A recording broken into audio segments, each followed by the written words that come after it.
Ito ang kulang kay Josephine Aton, a single mom from Cebu City.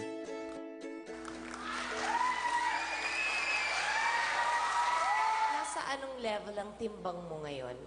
Nasa 256 ako. Behind that laughter is a woman who has lost all confidence in herself. Ilan anak mo? Isa lang. Kasi masyadong mahiyain yung anak ko eh.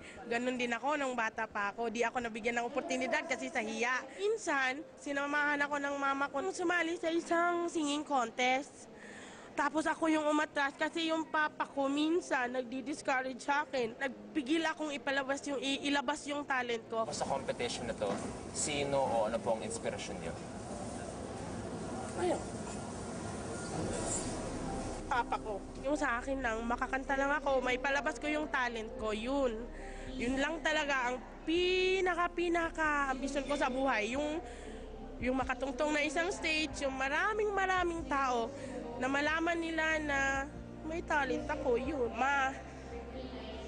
Eto nga pala anak mo, kung sakasakaling mapasok ako, dapat mong mapakinggan to. Kailangan palang ilabas, di kailangan itago. Ano bang talent mo? Singing. Go, Josephine. Thank you. Have you ever reached your rainbow's end? Did you find your pot of gold?